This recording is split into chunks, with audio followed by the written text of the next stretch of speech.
It's 6 in the morning, I'm on my third edible, and this shows up in my Instagram feed. You have a birthmark on your neck. Yeah. Hey, you do too.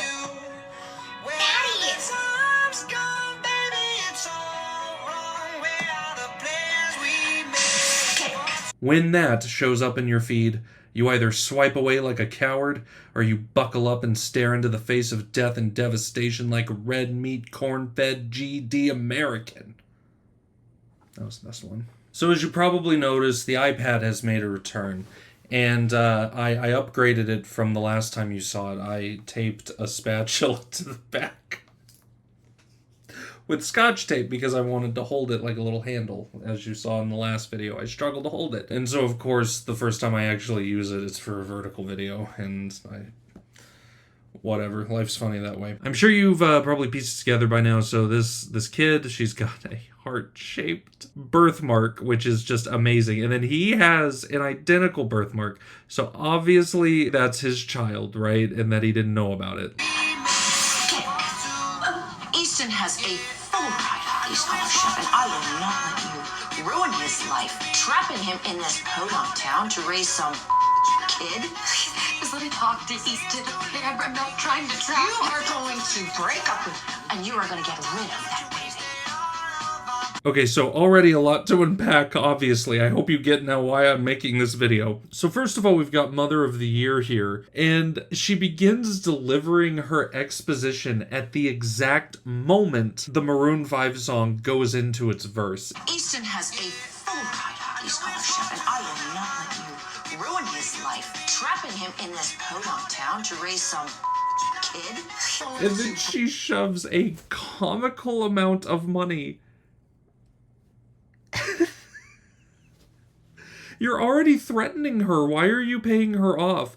Either threaten her into silence or just give her the money. Why do both? This just seems unnecessarily cruel. So our girl Caroline is in a real pickle now because her boyfriend's mother has just threatened / extorted her into breaking up with someone she loves. You're only breaking up with this person because you're being forced to. Therefore, it would make sense that you would want the breakup to be as gentle and loving as possible. That's one option. Our girl Caroline did something a little different. This is a promise to you, Karen, that I love you and I'll come back for you.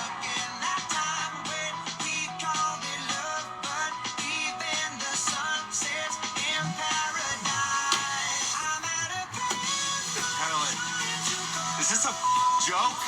No. I'm just coming to my senses. I'm coming back for you. I'm gonna make it to the NHL and then... You. It's always about you, isn't it? You and your career and your fame. All you care about is hockey. Easton, but... Mark, he cares about me.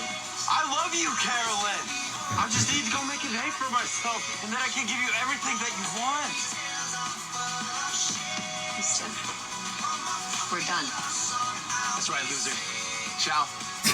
So, you know, that's one way to break up with a person. I'm honestly not sure what's better. The fact that the guy's name is Easton, or the fact that they're bleeping the character's dialogue and yet used the explicit version of the Maroon 5 song. And I mean, like, girl, like, if you love this guy, why are you doing this to him? You know, maybe you could have had coffee and just said, hey, I feel like, you know, my life is going a different direction. She's pregnant with the man's child here. Oh, fuck. Oops-a-daisy.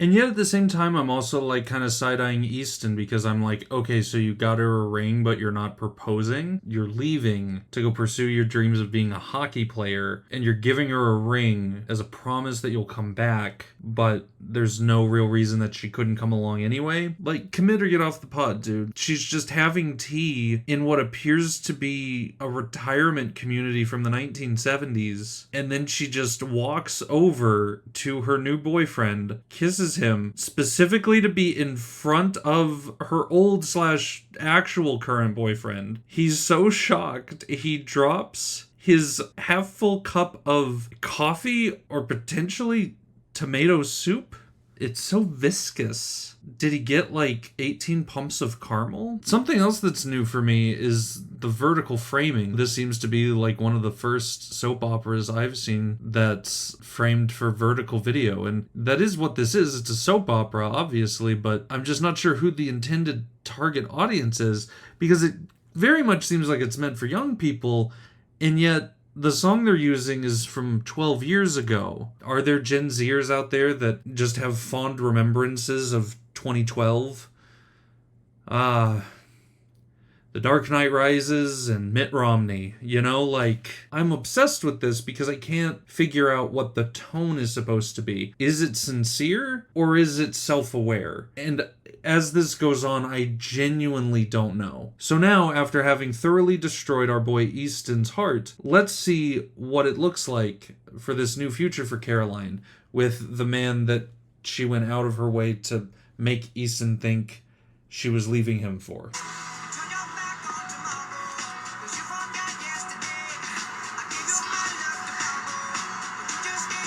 What the I changed my mind. I'm never getting back together with you. You crazy bipolar.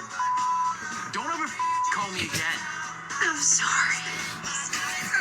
So here we've arrived at our first real twist in the narrative, in which it's revealed to us that our protagonist Caroline is in fact a sociopathic monster who, when her life is collapsing around her, is determined to drag as many people down with her as she can. But also, I kind of can't totally blame her for dragging this guy into it, because it's like, okay, she's already decided that she's just gonna go above and beyond in terms of just devastating Easton. And so if she's gonna do that, why not bring this dude who will just turn on her on a dime? Like, I mean, this really says something about you when she had to be paid to break up with the other guy, but she'll break your heart for free. And also, this is a man who asserted his dominance by saying ciao unironically, so obviously he doesn't deserve happiness. So now we jump ahead 8 years, and she's lost the bangs, thank God. Her life obviously isn't super great. She's a cleaner, and she lives in a construction site, and she continues to wear her work uniform when relaxing at home. And so now Carolyn is learning that the man that she broke up with and said wasn't good enough for her is now incredibly successful at the thing that he'd set out to do. You know you've made it when you're fist bumping another dude who's holding a trophy, and when you're holding press conferences in your $2,000 sweater that you wear like a scarf. I don't know what you call that. I don't know if there are any others in their 30s that are hearing me describe this and are not thinking to themselves, this feels an awful lot like an unofficial adaptation of Skater Boy by Avril Lavigne, because that's basically what this is. But to its credit, I don't remember Avril mentioning a shitty coworker who will throw pom-poms at your face and is basically Veruca Salt from Willy Wonka. Did you forget that my father is the LA Vipers coach? He runs this entire place. And you're just a poor little janitor. I own you, Caroline. I wouldn't talk back to me if I were you. Trash. Now. I mean, you're seeing the Veruca saltiness, right? I mean, it's down to the purple color scheme of her costume. Which, fun fact, with the community college film school education I have, I learned that if a character is wearing purple, it means they're going to die. And this knowledge came in handy whenever I was at my mother's house and a Lifetime movie was on about teenagers getting into something they shouldn't be doing. But there was this kid in it that he was wearing a purple football jersey, and just being a snarky little asshole, I was like, oh, it's purple, he's going to die. But then he did. Like, he died. Like, that was like what the movie was building up to. We're not gonna learn what happens, what her ultimate fate is. We're gonna be left on a cliffhanger. Just want to let you know that. But I wonder if in the full thing, if this character makes it out alive. This seems like the kind of thing that is eventually building up to people dying. I could see it happening. Just a massacre, a bloodbath in Breaking the Ice. On Tubi or whatever the fuck. What is this? This is ReelShort. This is a ReelShort exclusive. If you want the full story by the time I'm done with this. ReelShort. Amazing. A plus naming. McDonald approved. So as you can see here, Carolyn has just learned that there is a new captain of the LA Vipers coming to town. And the LA Vipers is where she works. She's a janitor at their skating rink. And who else could it be but ice skater boy himself? He's just transferred teams, just transferred cities, and here he is with his best friend / manager, I don't know, but they're looking up at their new future, at their new team, at their new rink, and so I can't wait to see what it is that they've been looking at, and it's a sticker on the side of a building. So now Veruca and Daddy are about to meet with Easton, the new captain. Now, if you haven't caught on yet, Easton is a pretty handsome fella, and this Lucinda character seems like exactly the kind of superficial person who would just immediately objectify Easton upon looking at him. But her father's standing right next to her. Surely she will be able to keep it together, keep it composed, and stay professional.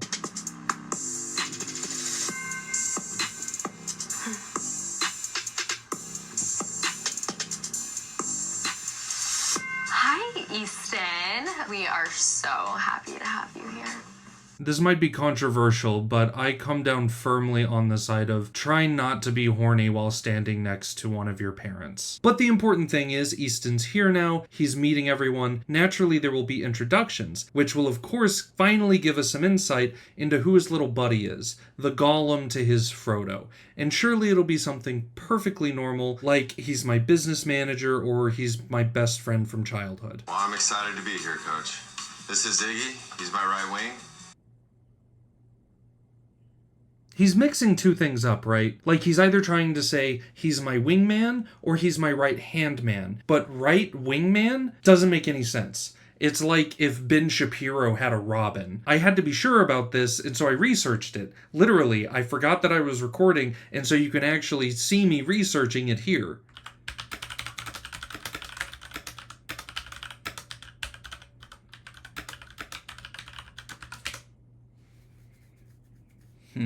But the important thing is that Easton and Carolyn are now in the same vicinity as each other after almost a decade apart, so now it's time for their meet cute, that part in the romance when the two leads have a fateful encounter, usually because one of them is carrying a stack of important business documents and they are looking the other way and they bump into each other and it spills and then is like, oh, I'm so sorry, and then they each reach for the same piece of paper and their hands touch and they discover that they're both incredibly attractive movie stars that are going to fall in love over the course of the next 90 minutes. That's the standard, that's the expectation, that is the lowest bar that you need to clear in order to have a standard romance like this is. But ideally, the meet cute would also either foreshadow or reflect some aspect of the relationship to come. For instance, an example of this would be... Okay, so I'm actually having a really hard time thinking of a romantic comedy example, and all I can really think of is in Titanic, whenever Jack and Rose meet, whenever she's about to jump off the back of the ship and kill herself. That's not like the standard meet cute, but it is a romance, and that's the last place that they ever stand on the ship. So that, to me, is a perfect example of a meet cute that has some significance for the relationship. So, with that in mind, let's take a look at how Breaking the Ice handles its meet cute. And here we have everything that you enjoy in our break room.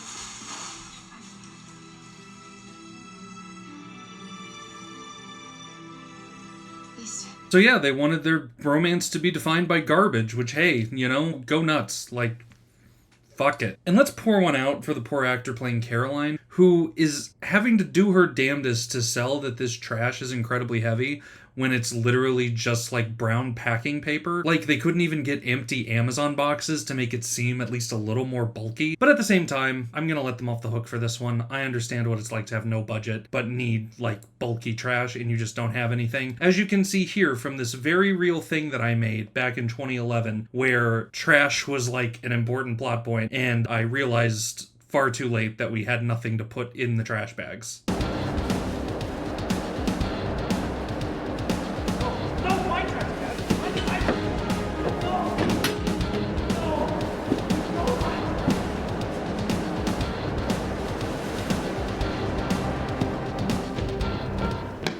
So yeah, not having the budget for a props department can really hold low budget productions back. Also, apologies for the chin strap. I was charged but never convicted. In the interest of moving things along, I'm going to cover the next few plot points via flowchart. So the current status quo looks like this. Up at the top, you got Coach Daddy, and then right beneath, you've got Lucinda and Easton, each working directly for him. And then you've got Caroline, Carolyn, whatever you call her, different people call her different things. You've got her working directly under Lucinda. Well, over the course of the scene that we were just watching, Carolyn gets fired by Lucinda, and then Easton offers her a job to be his personal assistant, which she declines. So then Lucinda makes it clear that she would be happy to be Easton's personal assistant, but Easton doesn't want Lucinda to be his assistant. And so then the scene just ends with Caroline unemployed and Lucinda disappointed by Easton and Easton disappointed by Caroline. That was all one scene. In the very next scene, Haley, Caroline's daughter,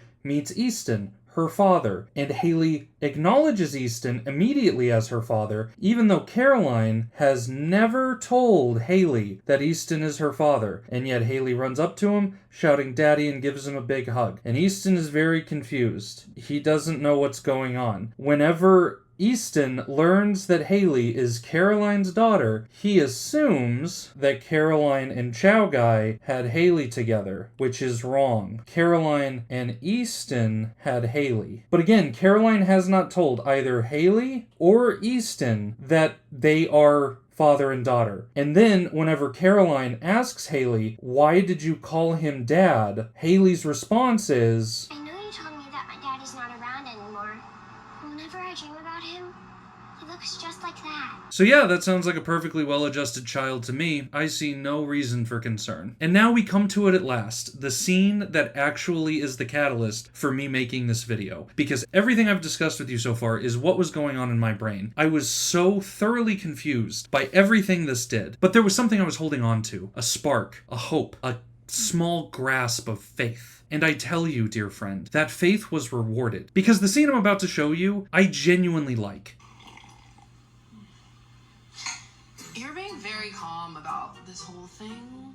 If my secret baby daddy showed up out of the blue after 8 years, I would be losing my mind.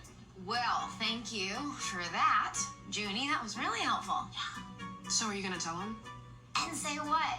Exactly. Oh, hi. So good to see you again after I dumped you all those years ago. So sorry. I didn't tell you I had your kid. Yeah, and also, thank you so much for getting me fired from the job that I desperately need to feed my family. Yeah, it's gonna go over super well. Oh, I need to. What the hell kind of game is he playing? Other than hiring me as his personal assistant? I don't trust him. I think you should take the job. If you ask me, he's only f***ing with you because he still cares about you. No. Correction. He cared about me. He's not the same guy I knew 8 years ago. He's not. Now he's just another variant hockey. Okay, well, or not, you need a job and you need money. And what better way to get to know the real Easton Black than by becoming his personal assistant? Who knows, he might surprise you. Look, no matter what, Easton deserves to know he has a daughter. You can't keep Haley away from her father forever.